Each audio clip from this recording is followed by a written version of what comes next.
Hi mga Bel, let's camp at the coldest campsite in the Philippines, Lake Tabeo, and let's hike na rin Mount Tabayok, the 6th highest mountain in the Philippines. Napakadaming numero. So yan, after traveling 8 to 10 hours to Kabayan, Benguet, we are finally here at Lake Tabeo. Lake Tabeo is actually a part of Mount Pulag National Park at grabe mga be, ang liwanag niyan, matirik ang araw pero ang lamig talaga. So naghanap lang kami ng perfect place para i-pitch ang aming tent. Joiner pala ako mga be sa isang tour pero hindi sila commercialized. Basta dito lang lagi ako sumasama pag mga akyat sa Isihan Mo Lang Pudi. Alam niyo na yan kung lagi kayo nanonood ng vlog ko. Actually excited ako dito kasi dito ko na rin finally magagamit ang mga nabili kong mga equipment for Mount Apo. So itong tent ko ay from Nature Hike. Maliit lang siya, madaling i-assemble. Good for 2 packs to mga be. Medyo nahirapan lang ako kasi mahangin talaga dito. And talagang pirotektahan niya ako sa lamig dito sa Lake Tabeo. Nandyan ang link sa yellow basket. And yes, ito na finally ang ganda ng view ng aking pinag-pitch ng tent. Pagbukas mo ng bintana mo, lake na. Tapos itong bed na to na supposedly for Mount Apo din, ang saya kasi hindi na masakit ang likod kapag nagka-camp, o diba? Medyo may effort lang na palubuhin siya pero paan naman ang gamit. Syempre link in the yellow basket uli mga be. From here, tanaw mo na yung Mount Tabayok na i-hike namin tomorrow. So inikot ko lang yung lake, naglakad-lakad dito para syempre may warm up tomorrow. Ang peaceful dito mga be, tas ang saya niya kasi ang lamig.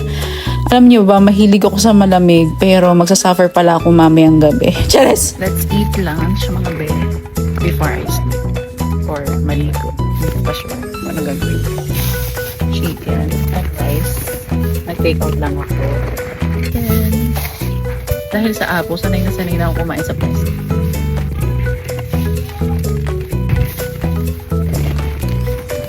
Kinagabihan. Mga be, so it's already 8 p.m. and matutulog na ako kasi tomorrow yung hike namin sa Tabayok ng 4 a.m. So parang as in heat tech na ako yung sa Uniqlo tapos ito yung jacket. Sobrang lamig pa rin. Sana makatulog ako. Please. Bye. Grabe. Mga be, sobrang lamig, hindi ako masyado nakatulog. Mga be, talagang sobrang lamig. Talagang ganun pala ang feeling kapag nasa freezer. Yung iba kong mga kasama sa campsite, pumasok sila sa homestay. Ako around 4 a.m. pumasok na kasi hindi ko na talaga kaya. Around 6 a.m. na kami nakapag-start mag-hike going to Mount Tabayok. Nahati pala yung group namin. Yung iba sa 4 Lakes, yung iba sa Mount Tabayok. So, kaming mga hikers. Yes!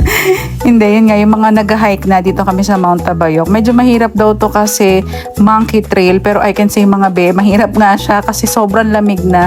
And tuloy-tuloy yung assault niya. Wala rin patag mga be, as in monkey trail pa. Puro hawak-hawak sa puno, sabit, upper body, arm workout talaga itong mga be. And reminiscent din siya ng trail ng Mount Apo. Ano nga siya, fully covered siya. May mga ganito lang na tinatawag na window kung saan matatanaw mo yung labas. Pero the rest of the hike, covered siya talaga ng forest. And I love it din naman. Medyo mahirap lang din talaga at kapag lalo kulang ang tulog mo. And around mga 3 hours nakarating na kami sa summit, and ito siya mga be, makeshift lang yung summit niya kasi flat yung taas niya and puro puno. So gumawa lang sila ng way, yung mga locals, para ma-view yung 360 ng summit. And I can say, si Cara David na naman po nag-uulat na napakaganda ng Mount Tabayok.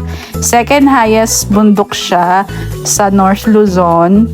First yung Mount Pulag. And from here mga be, kita mo na si Mount Pulag kasi magkapit bahay siya. And ang ganda. Konti lang yung pwedeng umakyat dito sa makeshift summit nila. Pero mga be, ang ganda talaga kahit tanghali na may sea of clouds pa din. As a sea of clouds lover. Wow. Ay, finally. Malapit na kami matapos. Hindi na fresh ito eh. Nadulas pa ako. Pag walang mga video, ibig sabihin mahirap ang trail. Sakto ang bukat.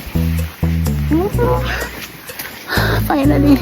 And so happy. And bumaba na rin kami nito right after. Siguro 6 hours in total yung hike. Around lunchtime, nasa jump off na uli kami. Naglikpit lang ng gamit. And yeah, diretso na rin uwi mga be. Another weekend na naman na pinagod ang sarili. Pero masaya naman at may pang-upload sa Instagram. Yun lang mga be. Jasmine here.